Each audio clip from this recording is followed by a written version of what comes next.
এখন আমরা লাফি খুসর এর আলোচনায় আছি। সুতরাং সরল ভাষায় বললে সন্দেহাতীতভাবে প্রতিটি মানুষই ক্ষতির মধ্যে ডুবে আছে। প্রথমত আমরা দেখতে পাই এখানে আরবি ভাষায় যে শব্দের ব্যবহার হয়েছে তাতে বাক্যটিতে গুরুত্বারোপ করা হয়েছে। বাংলায় বললে আমরা বলবো মানুষ ক্ষতির মধ্যে আছে, এটা সাধারণ বাক্য। কিন্তু আরবিতে শুধু সাধারণ বাক্যই যথেষ্ট নয়, একটা সাধারণ কথাকে কিছু শব্দের মাধ্যমে গুরুত্বারোপ করা হয়।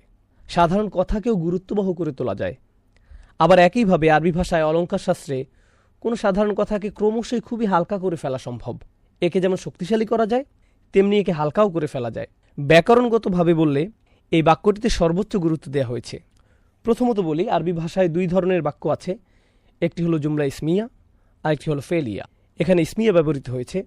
কিছু কিছু আছে বিশেষ্যবাচক বাক্য, আর কিছু আছে ক্রিয়াবাচক বাক্য।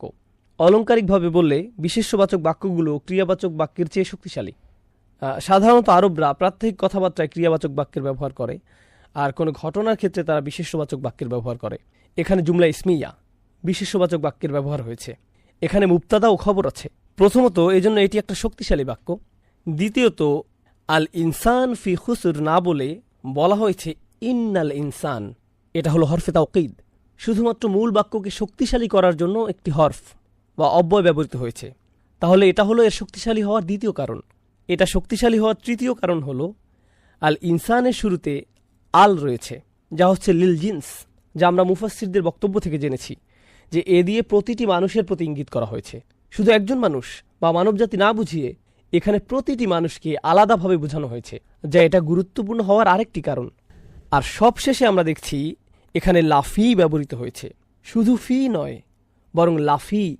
সাধারণত আমরা শুধু ফি শব্দ দেখতে পাই, লাকাদ খলাকনাল ইনসানা ফি আহসানি তাকওয়িম, শুধু ফি উল্লেখ করা হয়েছে। কিন্তু এখানে এসেছে লাফি। এই লামের অনুবাদ করা বেশ কঠিন, তবে অলংকারিকভাবে এর ব্যবহার ইন্নার মতোই। হ্যাঁ, অবশ্যই আরবি ভাষার কিছু ভাষাবিদদের মতে এই লাম দিয়ে কোনো শপথের উপর শপথ করা হয়। যেমন লাকাদ খলাকনা, এখানে লাম দিয়ে একবার শপথ বোঝানো হয়েছে, আবার এটা এসেছে আরেকটি শপথের সম্পূরক হিসেবে। অতএব এর মানে একে শক্তিশালী করা হচ্ছে, কোনো কিছুতে গুরুত্ব দেওয়ার আরেকটি বৈশিষ্ট্য। এরপর আমরা এও দেখতে পাই এখানে ইন্নাল ইনসান লা খাসির এটা আসেনি, মানবজাতি হচ্ছে ব্যর্থ। এমনকি এখানে খবর হিসাবে একটি ক্রিয়া আসতে পারত, ইন্নাল ইনসান লাকাদ খাসারা কিংবা খাসিরা, মানবজাতি পরাজিত হয়েছে। লাফি খুসর, মানুষ ক্ষতির মধ্যে আছে। গত সেশনে আমরা বলেছিলাম এমন একজন যে ডুবে গেছে, সে এতে ডুবে আছে। কারো হেরে যাওয়া এক বিষয়। এখানে বলে রাখি আরবিতে ইসমে ফাইল দিয়ে বোঝানো হয় এমন কিছু যা বর্তমানে ঘটছে, কিন্তু এতে অব্যয়ের ব্যবহার করা হলে তা সার্বজনীন বিষয়ে পরিণত হয়। সে এতে ডুবে আছে, সে আগেও ডুবেছিল এবং সে ডুবেই থাকবে, এরকম বোঝায়। এখানে পুরো একটি দৃশ্যের অবতারণা করা হয়েছে এই ফি শব্দটি দিয়ে, এমন বোঝানো হয়েছে। আল মাযহারি মন্তব্য করেছেন এখানে তানভিন ব্যবহারের মাধ্যমে শুধু ক্ষতি বোঝানো হয়নি, বরং ভয়াবহ ক্ষতি বোঝানো হয়েছে। খুসরিন শুধুমাত্র এই তানভিন ব্যবহারের কারণে। সুতরাং একের পর এক ক্রমান্বয়ে নানা দিক থেকে এর গুরুত্ব বাড়িয়ে দেওয়া হয়েছে। আর এই সব কিছুর আগে সবার ঊর্ধ্বে আল্লাহ সূরাটি শুরু করেছেন ওয়াল আসর দিয়ে, যা একটি শপথ। আর এই শপথটি অন্য সব কিছুর মধ্যে রাগের বহিঃপ্রকাশ করে। আমরা গত সেশনে শপথের অন্যান্য উদ্দেশ্য নিয়ে আলোচনা করেছিলাম। শপথের আরেকটি উদ্দেশ্য হলো রাগ বা ক্রোধ। যেমন উদাহরণস্বরূপ আপনি বাচ্চাদের বললেন, আমি কসম করছি তুমি এখন থামো, আল্লাহর কসম তোমার শাস্তি আছে। যখন আপনি শপথ করে কোনো কথা বলেন, এটা আপনার রাগের বহিঃপ্রকাশ করে।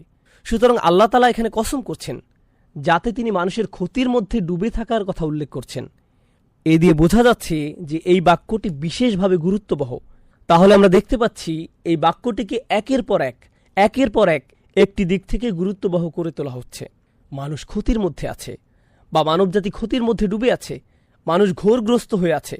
পুরো কথা তিনি তখনই শুরু করেননি, আয়াতে শুরুতেই এত ক্রোধ মিশে আছে, ইন্নাল ইনসানা লাফি খুসর। এখন আমরা খুসর শব্দটি নিয়ে একটু জানব। প্রথম সেশনে আমি আপনাদের কয়েকটি শব্দের পার্থক্য বলেছিলাম। প্রথমত খুসর শব্দটি যেটা এখানে ব্যবহৃত হয়েছে, খুসরান যা কোরআনের অন্য জায়গায় ব্যবহৃত হয়েছে, আরেকটি শব্দ হলো খসারা। আর এদের মধ্যে পার্থক্য হলো, খুব সংক্ষেপে আমি মনে করিয়ে দিই, খুসরান হচ্ছে সবচেয়ে ভয়াবহ পর্যায়ের ক্ষতি। উদাহরণস্বরূপ যেমন আল্লাহ বলেন, খসিরাত দুনিয়া ওয়াল আখিরা যালিকা হুয়াল খুসরান, সে দুনিয়া ও আখিরাত উভয়ই হারিয়েছে, যা হলো সর্বোচ্চ পর্যায়ের ক্ষতি। এটা সবচেয়ে ভয়াবহ ক্ষতি।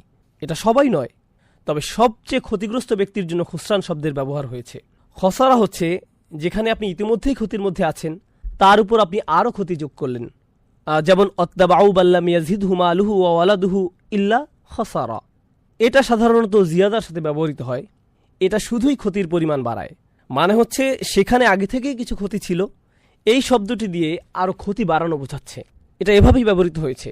কিন্তু খুসর হচ্ছে মূল রূপ, অর্থাৎ সাধারণভাবে পুরো মানবজাতি ভয়াবহ ক্ষতির মধ্যে ডুবে আছে। সুতরাং খসিরা শব্দটি যেভাবে ব্যবহৃত হয়েছে তাতে এর অর্থ পরিণাম ভোগ করা এমনও বোঝায়। ক্ষতির সাথে পরিণাম ভোগ করা।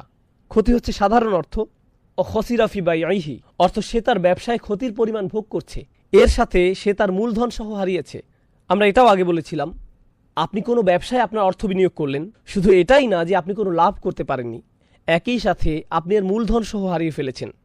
এটাই হলো খুসর। আপনি যদি শুধু লাভ করতে না পারেন, আপনি ব্যর্থ হয়েছেন, কিন্তু এটা খুসর নয়। আপনি যদি ব্যবসায়ের মূলধন সহ সব কিছু হারিয়ে ফেলেন, মূলধনকে আরবিতে বলা হয় রাসুল মাল, যদি এটাও হারিয়ে যায় তাহলে সেটাই হলো খুসর। এমনকি যদি আপনি ধোকার শিকার হন, সেখানেও এটা ব্যবহৃত হয়। যেমন খসিরাত তিজারতুহু, এটার অর্থ হলো সে ব্যবসায় লস করেছে, কিন্তু এটাও বোঝায় যে সে কোনো ধোকাবাজির শিকার হয়ে ব্যবসায় ধরা খেয়েছে। কেউ তাকে ধোকা দিয়েছে, কেউ প্রতারণা করেছে, এর ফলে সে ব্যবসায় ক্ষতিগ্রস্ত হয়েছে। সুতরাং এই খুসরের অর্থের মধ্যেও ক্ষতির বিশেষত্ব আছে। ধোকার মধ্যে বিশেষ রকমের ধোকা, যার ফলে সে ক্ষতিগ্রস্ত হয়েছে। খসিরাত তিজারতুহু এর বিপরীত শব্দ হলো রবিহাত তিজারতুহু, তার ব্যবসায় লাভ হয়েছে।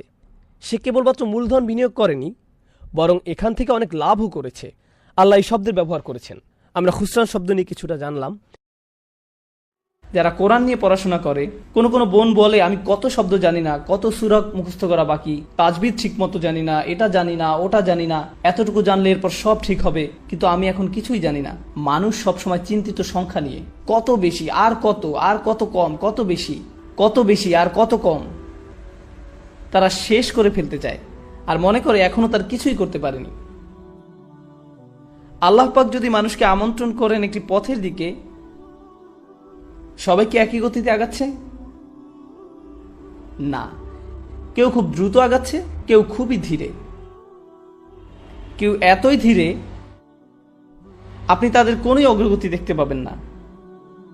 এতই ধীরে, স্পিডোমিটারে এটি ধরাই পড়বে না, এতই ধীরে, কিন্তু তারাও ঠিকই আগাচ্ছে। সমস্যাটি হলো আমরা চাই সবাই একই গতিতে আগাক। তুমি তার মতো হও, আপনি ওনার মতো হন। বাবা মারাও ঠিক একই কাজ করেন। একজন যখন আরেকজনের চেয়ে একটু ভালো করে, তুমি কেন তোমার বোনের মতো হলে না? তারা একই নয়, এক একজন তার নিজের পথে। আপনি আল্লাহকে বলছেন পথ মিলিয়ে দিতে, আপনি মানুষকে পথ একত্র করার দিকে ডাকছেন, গন্তব্যের দিকে নয়। আল্লাহ পাক আমাদের শুধু পথে আসতে বলছেন, পথের এই যাত্রা উপভোগ করতে বলেছেন। অনেক মানুষ আমার কাছে এসে বলে আমি কিভাবে আরবি দ্রুত শিখতে পারি, কিভাবে আমি পুরো কোরআন একেবারে শেষ করে ফেলতে পারি। আমি বলি এত ব্যস্ততা কেন? আমি কি খুব শীঘ্রই মারা যাবেন? সময় আছে, ধৈর্য ধরুন। আল্লাহ পাক এটা দেখতে চান না যে কতটুকু আপনি জানেন, তিনি দেখতে চান আপনি সেই পথে আছেন কিনা। আর আপনি যখন পথে থাকবেন, কিভাবে জানবেন আপনি পথে আছেন? আশেপাশের দৃশ্যপট বদলায় পথে, তাই না? বদলায় যখন আপনার অগ্রগতি হয়। আল্লাহ পাক শুধু এটাই চান যে আপনি আগাচ্ছেন কিনা। তিনি শুধুই অগ্রগতি চান, পরিপূর্ণতা নয়। ওটা আশেপাশের মানুষ চায় আপনার কাছ থেকে, আল্লাহ পাক তা চান না।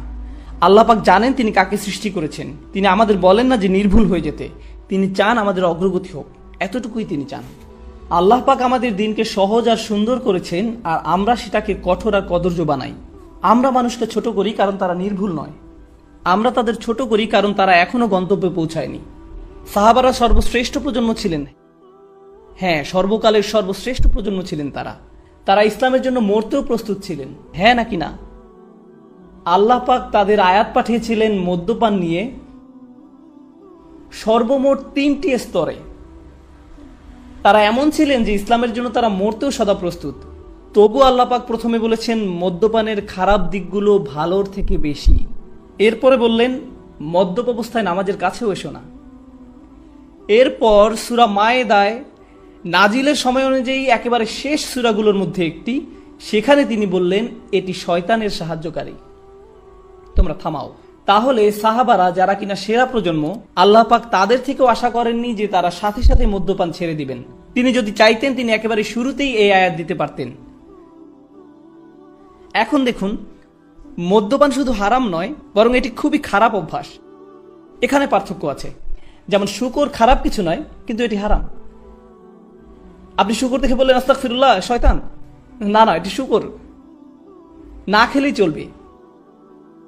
আল্লাহ পাক বানিয়েছেন, এটি খারাপ কিছু নয়। কিন্তু মদ্যপান এটি শুধু হারাম নয়, এটি একটি খারাপ অভ্যাসও বটে। সব সময় এটি শয়তানের সাহায্যকারী ছিল। কুরআন নাজিলের প্রথম বছরেও শয়তানের সাহায্যকারী ছিল, কুরআন নাজিলের 23তম বছরেও এটি শয়তানের সাহায্যকারী ছিল। কিন্তু এটি খারাপ হলেও আল্লাহ পাক সিদ্ধান্ত নিয়েছেন যে সাহাবারা ওই পথে যথেষ্ট আগায়নি, তাই তারা প্রস্তুত নয়, তারা আরেকটু আগাক। তাই প্রথমে বললেন যে খারাপ দিকগুলো ভালোর থেকে বেশি, এরপর আরেকটু আগানোর পর বললেন যে অন্তত ওই অবস্থায় নামাজে এসো না। তারপর একটা সময় পরে তিনি বললেন, হ্যাঁ এখন তোমরা প্রস্তুত, এখন থামো। সর্বশ্রেষ্ঠ প্রজন্মকেও আল্লাহ পাক সময় দিয়েছেন অনেক এই পথে অগ্রসরের জন্য। আর আমরা কি করি? আজকে যদি একজন মদ্যপ ব্যক্তি মসজিদে আসে, একেবারে মদ্যপ, কয়েকটি বিয়ার খেয়েছে সে, বেশ দূরে থেকেও আপনি গন্ধ পাচ্ছেন, এসে ঢুলতে ঢুলতে বললো আমি নামাজ পড়তে চাই, কি করব আমরা তাকে নিয়ে? ঘাট ধরে বের করে দিবেন। আর যখন বের করে দিলেন, এরপর সে কোথায় যাবে? আবার সেই বারে আবার মদ খেতেই যাবে। সে আল্লাহ পাকের ঘরে এসেছিল, সে আল্লাহর পথে অনেক বড় একটি পদক্ষেপ নিয়েছিল, আর আপনারা বললেন ফিরে যাও। এই পদক্ষেপ আমাদের জন্য যথেষ্ট নয়। ফিরে যাও। আল্লাহ পাক চান যেন এই পথে আপনি অগ্রসর হন, আর আপনাকে অন্যদেরকে সাহায্য করতে হবে এই পথে অগ্রসর হবার জন্য। হয়তো কেউ একটু বেশি সময় নেবে, আর কেউ কম সময় নেবে। আল্লাহ পাক আমাদেরকে উদাহরণ দিয়েছেন মাটিতে বীজ বপনের, তাই না? আপনাদেরকে বলি, গত 1 বছরে আমার লেকচারগুলোতে এই একই প্রশ্ন আমাকে প্রায় 1000 বার করা হয়েছে। একই প্রশ্ন আমাকে প্রায় 1000 বার করা হয়েছে। লোকজন আসে এবং বলে, ওস্তাদ আমার স্বামী নামাজ পড়ে না, আমার ছেলে নামাজ পড়ে না, আমার স্ত্রী নামাজ পড়ে না, আমার বোন একদমই সালাত আদায় করে না, আমার চাচা নামাজ আদায় করে না, আমার বাবা ঠিকমতো নামাজ আদায় করে না, আমি কিভাবে তাদের নামাজ পড়াতে পারি? এমন একটা কিছু বলুন যাতে তারা একদম একেবারে বদলে যায়। আমি তখন বলি, আচ্ছা দাঁড়ান, ভেবে দেখি। এমন কিছু আমার কাছে নেই। একজন কৃষক প্রথমে কি করেন? বীজ মাটিতে বপন করেন, এরপর পানি দেন, এরপর ঘুমাতে যান, উঠে দেখেন পরিষ্কার আছে কিনা, এরপর আবার পানি দেন, এরপর ঘুমাতে যান, আবার পরের দিন আবার দেখেন, পোকামাকড় থাকলে সরান, আল্লাহ পাকের কাছে দোয়া করেন। এত কিছু তিনি কেন করেন? কোনো অগ্রগতি কি তিনি দেখতে পান? না, যা হচ্ছে সব মাটির নিচে, সে নিজে কিছুই দেখতে পায় না। সে কি বলে যে এখনই ফসল ফলাতে হবে? বীজটা মাটি থেকে টেনে বের করে এরপর আবারও টানাটানি করে দেখি কিছু হয় কিনা। আল্লাহ পাক কোরআন নাজিলকে আকাশ থেকে পানি নেমে আসার সাথে তুলনা করেছেন। আর পানি যখন আসে, পৃথিবীতে জীবন কি সাথে সাথে শুরু হয় নাকি সময় লাগে? সময় লাগে। অনেকে তাদের জীবন খুবই দ্রুত পরিবর্তন করতে পেরেছেন, আবার অনেকের সময় লেগেছে। সময় লাগে। হযরত আবু বকর রাদিয়াল্লাহু তাআলা আনহু সাথে সাথে নিজেকে পরিবর্তন করতে পেরেছিলেন, কিন্তু অনেক সাহাবার সময় লেগেছে। ওমর বিন খাত্তাব প্রায় 5 বছর লেগেছে। আবু সুফিয়ান রাদিয়াল্লাহু তাআলা আনহু আরো বেশি। এক রাতেই সবকিছু হয়ে যায় না। মানুষ শুধু আবু বকর সিদ্দিক রাদিয়াল্লাহু তাআলা আনহু এর উদাহরণ দেয়, কিন্তু জানতে হবে যে আবু বকর সিদ্দিক রাদিয়াল্লাহু তাআলা আনহু অনেক বড় এক উদাহরণ, এমনকি সাহাবাদের মাঝেও অনেক বড় উদাহরণ। তাহলে আপনার কি হবে? মানুষ একেবারে সর্ববৃহৎ উদাহরণ আনে আর আপনার হতাশা জাগে। অথচ আরো হাজার হাজার সাহাবা রাদিয়াল্লাহু তাআলা আনহু রয়েছেন যারা আবু বকর সিদ্দিক রাদিয়াল্লাহু তাআলা আনহুর মতো একইভাবে একই পথে অগ্রসর হননি। তারা তাদের সময় নিয়েছেন। আল্লাহ পাক কিন্তু তাদের উপরও খুশি, তাদের উপরও খুশি। মানুষকে ডাকুন প্রজ্ঞার সাথে, তাদেরকে শুনতে দিন, তাদেরকে বড় হবার সময় দিন, তাদেরকে শুনতে দিন। আমি ইংল্যান্ডে লেকচার দিচ্ছিলাম, শেষ হবার পর এক মহিলা এসে বলল, দয়া করে কাউকে কিছু বলবেন না, আমি একজন শিয়া। আমি আপনার লেকচার শুনছি 1 বছর ধরে, বেশ উপকৃত হয়েছি, কাউকে কিছু বলবেন না। কেন জানেন? কারণ ওটা ছিল বার্মিংহাম। আরেক লোক এসে বলল, ভাই আসসালামু আলাইকুম, ইনি আমার স্ত্রী, আমার সাথে আরও প্রায় 50 জন বন্ধুবান্ধব আছে এখানে। আমরা সবাই বাহাই ধর্মের। আমরা আপনার লেকচারগুলো শুনছি, দয়া করে কাউকে কিছু বলবেন না। আমি বললাম, রিল্যাক্স, স্বাগতম, শান্ত হয়ে বসুন। আমার তো এখানে কোনো দরকার নেই যে শিয়া বা বাহাই যিনি তার সাথে বিতর্কে জড়ানোর। কারণ কি? কারণ আমার একমাত্র উদ্দেশ্য হলো পানি মাটিতে পৌঁছানো, ওইটুকুই। বাকিটা কে করবে? বাকিটা করবেন আল্লাহ পাক। আমি আপনি আর কিছুই করব না। বাকিটা আল্লাহ পাকের উপর তিনি কি করবেন, আমি আপনি আর কিছুই করব না। আমরা মানুষকে সুযোগ দেই না, ব্যস্ত হয়ে যাই তর্ক বিতর্ক করার জন্য, আর এটা ইসলাম থেকে তাদের দূরে সরিয়ে দিচ্ছে। এটা প্রজ্ঞা নয়, এটা প্রজ্ঞা নয়। আল্লাহ পাক বলছেন, আল্লাহর পথে ডাকো প্রজ্ঞার সাথে। এরপর তিনি বলেন, তাদের ডাকো সুন্দর হৃদয় করা উপদেশ দিয়ে। এমন উপদেশ দাও যা কিনা মানুষের মনকে স্পর্শ করে, মানুষের মন পর্যন্ত পৌঁছাবে। আমাদের জীবনে যেসব বিপদ আপদ ঘটে তার জন্য কোরআনে এমনই একটি পরিভাষা ব্যবহার করা হয়েছে, আর জীবন এ ধরনের মুসিবতে পরিপূর্ণ। আল্লাহ আজ্জা ওয়া জাল্লা বলেন, লাকাদ খলাকনাল ইনসানা ফি কাবাদ। নিঃসন্দেহে আমি মানুষকে সৃষ্টি করেছি কষ্ট ক্লেশের মধ্যে। তাই এমনটি আসলে মানব জীবনের একটা অংশ। প্রসঙ্গত, এই সমস্ত মুসিবতের প্রকৃতি কেমন? একদিকে আমরা শুধু প্রাকৃতিক দুর্যোগ যেমন ঘূর্ণিঝড়, ভূমিকম্প, আগ্নেয়গিরির অগ্নুৎপাত, টর্নেডো বা হারিকেন নিয়েও কথা বলছি না। এগুলোও বিপদ। যেমন আল্লাহ সুবহানাহু ওয়া তাআলা অন্যত্র বলছেন, মা আসাবা মিন মুসিবাতিন ফিল আরদ। পৃথিবী এবং ব্যক্তিগতভাবে তোমাদের উপর কোনো বিপদ আসে না, কিন্তু তা জগৎ সৃষ্টির পূর্বেই কিতাবে লিপিবদ্ধ আছে। মানুষের জীবনে শুধু এই এক ধরনের বিপদই আসে না। ভূমিকম্প যে শুধু কোনো দ্বীপে বা দেশে আঘাত হানে তাই নয়, আমাদের নিজেদের ভেতরেও ভূমিকম্প ঘটতে পারে। ফি আনফুসিকুম, তোমাদের নিজেদের ভিতরে। স্বামী বা স্ত্রীর মাঝে বিশাল দুর্যোগ দেখা দিতে পারে, ছেলে মেয়ে বা মাতা পিতার মাঝেও এই দুর্যোগ দেখা দিতে পারে, অথবা এমন কারো মাঝে যে কঠিন কোনো পারিবারিক ঝামেলায় জড়িয়ে আছেন। এমন অনেক মানুষ আছেন যারা অর্থনৈতিক সমস্যায় জর্জরিত। অনেক মানুষ নানা ধরনের ভয়ঙ্কর মানসিক বা শারীরিক সমস্যায় জড়িয়ে আছেন। মোট কথা, মানুষের বিপদ মুসিবতের কোনো অন্ত নেই। এখানে যে বিষয়টি আমি ফোকাস করতে চাই তা হলো বিপদ মুসিবত মোকাবেলার ক্ষেত্রে আমাদের ঈমানের ভূমিকা আসলে কি। আমরা যে আল্লাহর উপর বিশ্বাস করি তা বিপদ মোকাবেলায় কিভাবে আমাদেরকে সাহায্য করে। একজন বিশ্বাসী হিসেবে বিপদ মুসিবতে পতিত হলে কেমন প্রতিক্রিয়া দেখাবো, আর এটা আসলে নির্ভর করে আল্লাহর সাথে সম্পর্ক থাকা বলতে কি বোঝায় তার উপলব্ধির মাত্রার উপরে। প্রথমে আমি যে বিষয়টা শেয়ার করতে চাই তা হলো, দুই ধরনের খারাপ পরিস্থিতির পার্থক্য নিরূপণের ক্ষেত্রে কুরআন খুবই প্রজ্ঞার পরিচয় দিয়েছে। এক ধরনের খারাপ পরিস্থিতি যেটা দেখতে খারাপ মনে হয়, যা কিনা সম্পূর্ণরূপে আপনার নিয়ন্ত্রণের বাইরে। এমন পরিস্থিতিতে আপনার কিছুই করার থাকে না। যেমন আপনি বন্যায় আক্রান্ত হয়ে পড়েছেন, আর এই বন্যা আপনি ঘটাননি, আপনি জাস্ট ওই এলাকায় বসবাস করেন, এটা এড়ানোর কোনো সুযোগ হয়নি। অথবা আপনি সেখানে বেড়াতে গেছেন আর বন্যায় আটকা পড়েছেন, আপনি জানতেন না যে এমন কিছু ঘটবে, এই সম্পর্কে কোনো রিপোর্ট ছিল না। তাই এই বিপদে আপনি নিজের কারণে পড়েননি, এটা সম্পূর্ণ আল্লাহর পরিকল্পনা। এখানে আপনার করার কিছুই নেই, আর আপনি এর থেকে কোনোভাবে বেরও হতে পারতেন না।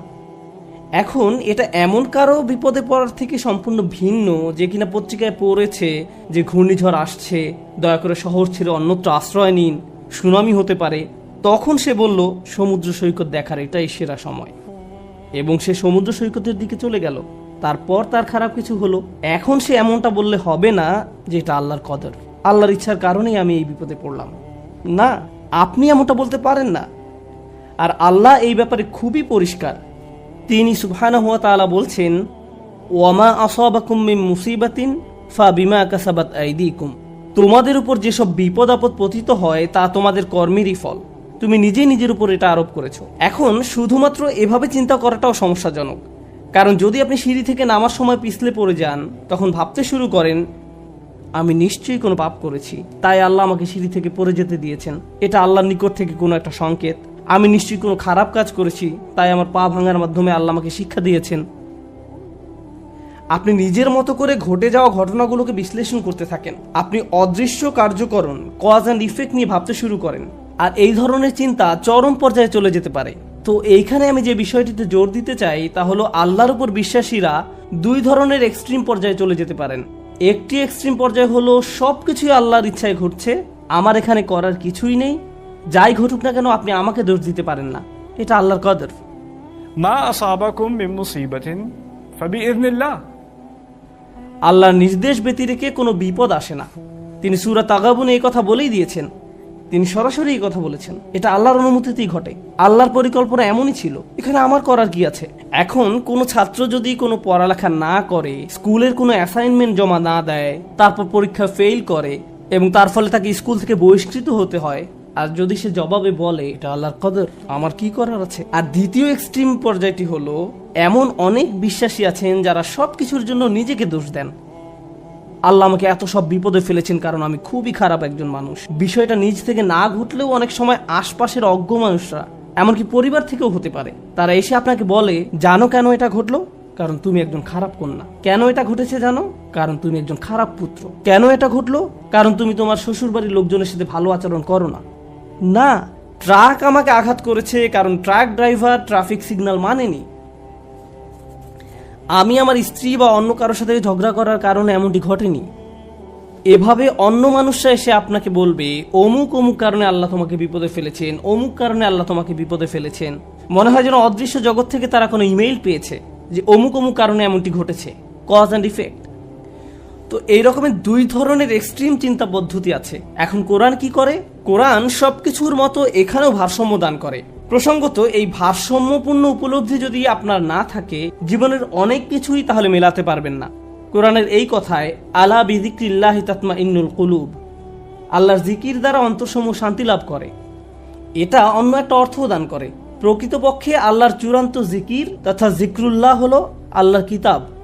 আর আল্লাহর কিতাব, তাই আমি যুক্তি দেখাবো, আপনি যদি জীবনের সমস্যাগুলোকে কোরআনের আলোকে বুঝতে ব্যর্থ হন, তাহলে সুবহানাল্লাহ, আলহামদুলিল্লাহ জিকির করা সত্ত্বেও আপনার অন্তরে প্রশান্তি পাবেন না। আপনি যদি আন্তরিক হন, ইনশাআল্লাহ প্রশান্তি পাবেন। কিন্তু এখানে উদ্দেশ্য হলো এই ব্যাপারটা সঠিকভাবে উপলব্ধি করা যে আল্লাহ কিভাবে আমাদের সাথে আচরণ করেন। তাই আমি এই সম্পর্কে আপনাদের সাথে কিছু কথা শেয়ার করতে চাই। এখন নিজেকে দোষ দেওয়ার ক্ষেত্রে কোন জায়গায় আমরা দাগ টানবো, কিভাবে বুঝবো যে এটা আল্লাহর পক্ষ থেকে আর এটা আমার দোষ? এই দাগটা আপনি কোথায় টানবেন? বস্তুগত জগতে এটা বোঝা খুবই সহজ। বস্তুগত জগৎ বলতে আমি কি বোঝাচ্ছি, যেমন আমার গাড়িতে যদি আমি গ্যাসোলিন দেওয়ার পরিবর্তে পানি দেই, তারপর এটা না চলে, তখন পরিষ্কারভাবে আমি বলতে পারি না যে এটা আল্লাহর পরিকল্পনা।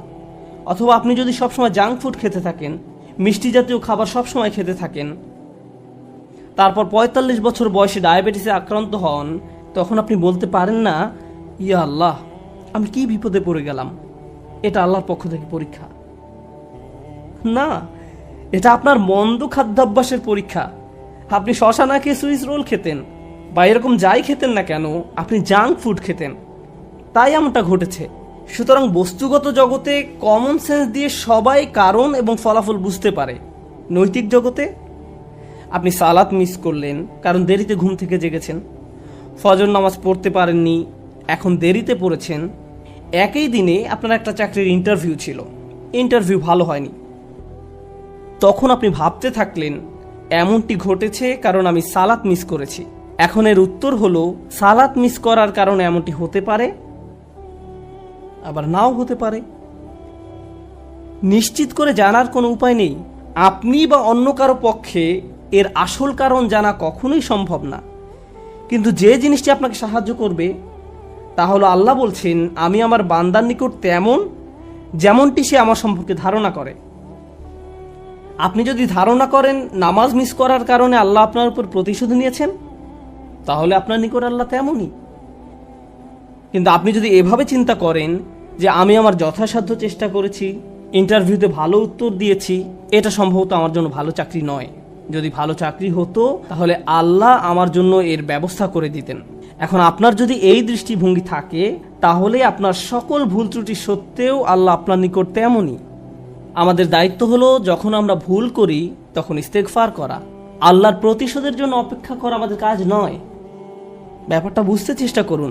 আমাদের কাজ এটা নয় যে আমি তো পাপ করে ফেলেছি, এখন আল্লাহ কোনো না কোনোভাবে আমাকে শাস্তি দিবেন।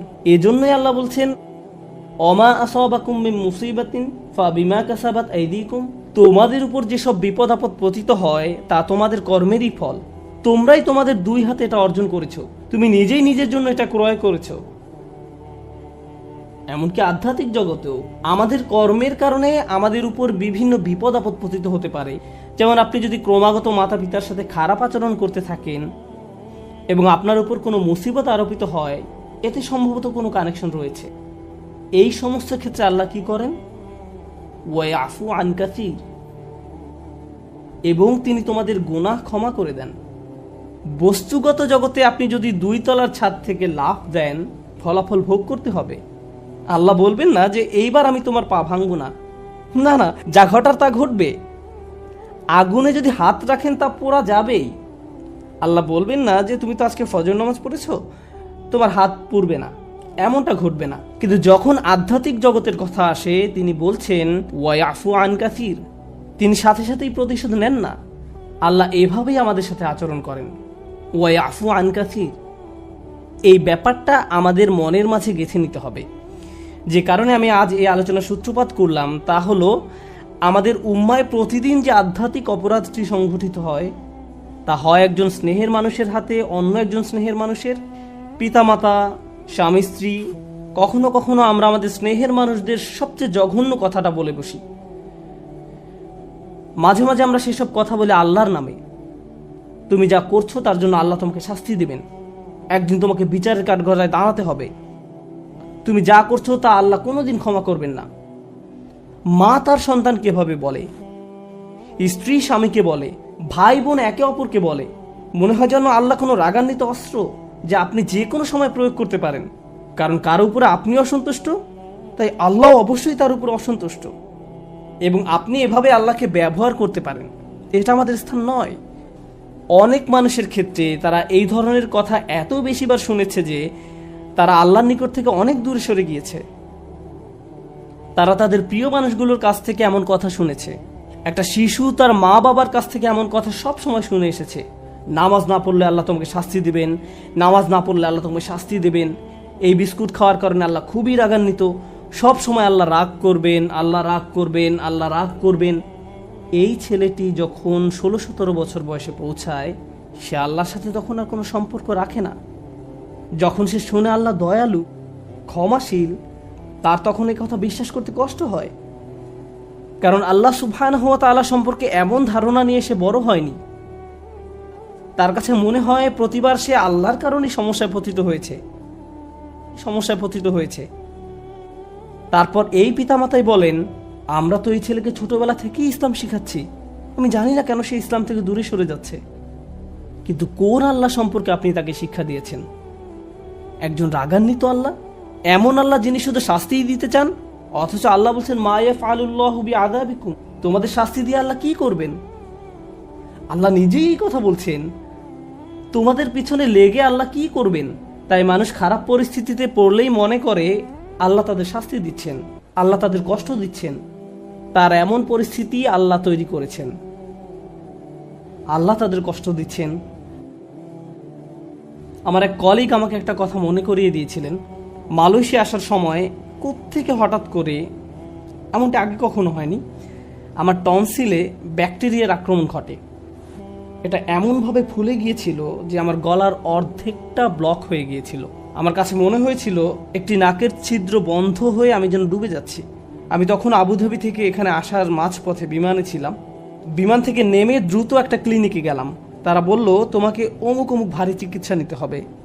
এখানে আসার পর আমাকে অপারেশন করার পরামর্শ দেওয়া হলো। ভাবতে লাগলাম কি হচ্ছে এসব। ডাক্তার বলল এমন ঘটনা একেবারেই ঘটে না। ব্যাপারটা আসলেই অদ্ভুত। আমার 30 বছরের ক্যারিয়ারে শুধু আরও একবার এমন ঘটনা দেখেছি। তো আমি হাসপাতালের বেডে শুয়ে আছি আর অপারেশনের জন্য অপেক্ষা করছি। তখন আমার এক কলিগ আমাকে মনে করিয়ে দিল যে এই মুহূর্তে তোমার জন্য এটাই শ্রেষ্ঠ জায়গা। এই মুহূর্তে হাসপাতালের এই বিছানাই তোমার জন্য সর্বোত্তম জায়গা। এটাই তোমার জন্য আল্লাহর পরিকল্পনা। আমি ভাবতে লাগলাম আমাকে অমুক অমুক প্রোগ্রাম বাতিল করতে হবে, অমুক অমুক জায়গায় যেতে পারবো না, পরিস্থিতি কিভাবে মোকাবেলা করব, অমুক ক্যালেন্ডার, অমুক মিটিংয়ের কি হবে। এত দূর থেকে আসলাম প্রোগ্রামগুলো করার জন্য। তারপর হঠাৎ করে আমার কলিগের এই কথা আমার সব কিছু শান্ত করে দিল। হ্যাঁ, এখানেই আমার থাকার কথা, এর চেয়ে ভালো কোনো জায়গা হতে পারে না। কারণ হাসপাতালে আসার পরিকল্পনাটি তো আমার নয়, এটা আল্লাহ আজ্জা জাল্লার পরিকল্পনা। আমাদের আল্লাহর এমন কাছাকাছি থাকতে হবে যে আল্লাহ যখনই আমাদের জন্য যে পরিকল্পনাই করেন না কেন, আমাদের প্রতি তার ভালোবাসার কারণেই এমনটি করেন। আল্লাহ আজ্জা জাল্লা তার বান্দাদের ভালোবাসেন, তিনি তাদের জন্য সবচেয়ে ভালোটাই পছন্দ করেন। আমরা আমাদের নিজেদের যতটা ভালোবাসতে পারি, আল্লাহ আমাদের তার চেয়েও বেশি ভালোবাসেন। আমরা নিজেদের যতটা যত্ন নিতে পারবো, আল্লাহ তার চেয়েও বেশি যত্ন নিয়ে থাকেন। আমরা যখন এই বিষয়টা ভুলে যাই, তখন হেদায়েত হারিয়ে যায়। একই বিষয়ে সূরা তাগাবুনে আল্লাহ বলছেন, ওমা ইউমিন বিল্লাহি ইয়াহদি কলবাহু। আল্লাহর নির্দেশ ব্যতিরেকে কোনো বিপদ আসে না, এবং যে আল্লাহর প্রতি বিশ্বাস করে সেই বিপদের সময়,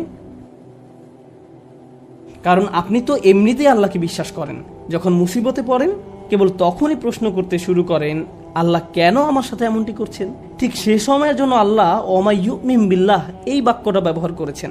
যে কেউ সত্যিকার অর্থে আল্লাহকে বিশ্বাস করে, হ্যাঁ, আপনি সব সময় বলেন আল্লাহ রহমান, আপনি কি আসলে অনুভব করেন আল্লাহ রহমান? না, এই মুহূর্তে তিনি সম্ভবত জুনতিকম, এই মুহূর্তে তিনি সম্ভবত সেই সত্তা যিনি প্রতিশোধ নিয়ে থাকেন। এখন সম্ভবত তিনি আল জব্বার আর রহমান নন। লক্ষ্য করেছেন, যখন বিপদে পড়েন তখন আর রহমানের উপর আপনার ঈমান হারিয়ে যায়।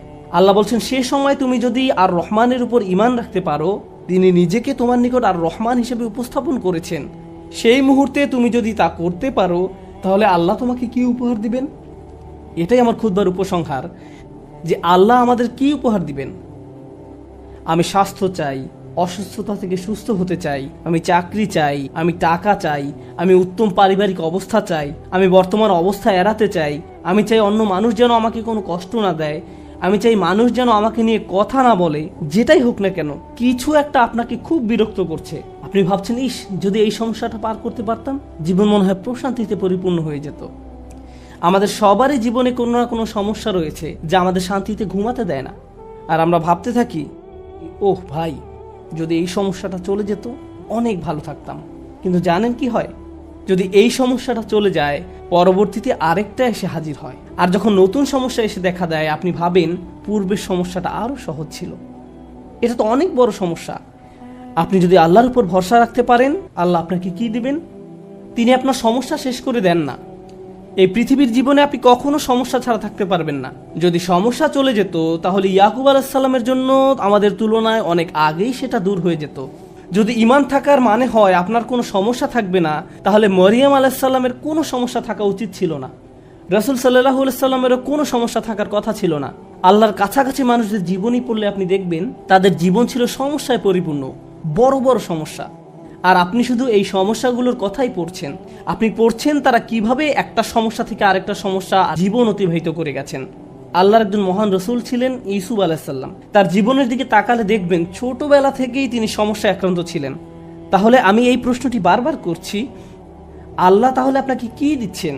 আপনার জীবনের অতি ভয়াবহ সমস্যার সময় যখন আল্লাহর উপর পূর্ণ বিশ্বাস রাখেন, এর বিনিময়ে আল্লাহর কাছ থেকে কি পাবেন? যখন মানুষ আপনাকে বলতে থাকে আল্লাহ তোমাকে অপছন্দ করেন, তাই তোমার জীবনে এসব ঘটছে, বিপরীতে আপনিও ভাবতে শুরু করে দেন আল্লাহ মনে হয় আমাকে শাস্তি দিচ্ছেন, তাই আমার জীবনে এসব বিপদ আপদ ঘটছে। সেই মুহূর্তে যদি আপনি আল্লাহ সম্পর্কে সুধারণা পোষণ করতে পারেন, আল্লাহর প্রতি ভালোবাসা, নির্ভরতা এবং বন্ধন বজায় রাখতে পারেন, যে না, আল্লাহ আপনাকে কখনো ছেড়ে যাবেন না, এর বিনিময়ে তিনি আপনাকে কি দেবেন? তিনি সে লোকের হৃদয়কে পথ দেখান। আমি আপনাদের গ্যারান্টি দিচ্ছি, যদি আপনার সমস্যা চলে যায়, যদি সে সমস্যাটা অর্থ সংক্রান্ত হয়ে থাকে, এরপর অর্থ আসতে থাকে, যদি এটা পারিবারিক সমস্যা হয়ে থাকে এবং সমস্যাটা দূর হয়ে যায়, এই দুনিয়ার কোনো অর্জনই সেই একটা গিফটের তুলনায় কোনো মূল্য বহন করে না। আর সে একটি গিফট হলো ইয়াহদি কলবাহু, তিনি সে লোকের হৃদয়কে পথ দেখান। আপনার অন্তরে প্রশান্তি থাকবে, জীবনে যাই ঘটুক না কেন আপনার মুখে তখনও হাসি থাকবে। তখন মানুষ আপনার দিকে তাকিয়ে বলবে, আরে তুমি হাসছো কেন? তুমি কিভাবে ঠিক আছো? দেখো না তোমার কি অবস্থা হয়েছে। আপনি তখন বলবেন, হ্যাঁ, সব ঠিক আছে। যদি আপনি এই আচরণ রপ্ত করতে পারেন, এমন অনেক মানুষ রয়েছে যাদের টাকার কোনো অভাব নেই, তারপরেও তারা ঘুমাতে পারে না। আপনার কল্পনায় যেসব কিছু মানুষের জন্য সুখ নিয়ে আসার কথা, তার সবই তাদের আছে, কিন্তু তবু তাদের মানসিক শান্তি নেই। তাদের নেই সেটা, তারা নিজেদের উপর খুশি নয়। বিভিন্ন রকম ড্রাগ এবং মদ পান করে, বাস্তব দুনিয়া থেকে নিজেদের সরিয়ে রাখে, তারা বাস্তবতার মুখোমুখি হতে পারে না। অন্য মানুষরা তাদের ভিডিও দেখে বলে, ওয়াও, তাদের বাচ্চাদের দোলনাটা কি সুন্দর, তাদের গাড়িটাও কি চমৎকার, আমরাও এগুলো চাই। ইয়া লাইতালানা মিসলা মা উতিয়া করুন, ইস, কারুনের যা আছে আমার যদি তা থাকতো, বসের মতো জীবন। পক্ষান্তরে আপনি যদি আল্লাহর দিকে ফিরেন, তাহলে তিনি আপনাকে এমন কিছু দান করবেন যা কোনো টাকার অঙ্কে কেনা সম্ভব নয়, খ্যাতি বা জনপ্রিয়তা যা আপনাকে দিতে পারবে না। আর তা হলো ইয়াহদি কলবাহু, তিনি আপনার হৃদয়কে পথ দেখাবেন। এটাই ঈমানের সর্বশ্রেষ্ঠ পুরস্কার, এটাই হলো বিপদে পড়ার সর্বশ্রেষ্ঠ পুরস্কার। এখন আলোচনার উপসংহারে এসে বলতে চাই, মানুষ অনেক সময় বিভিন্ন সমস্যায় আটকে পড়ে। আপনি আটকে পড়েছেন, আমি আটকে পড়েছি। কখনো কখনো আমরা এখান থেকে মুক্তির কোনো উপায় দেখি না। ওই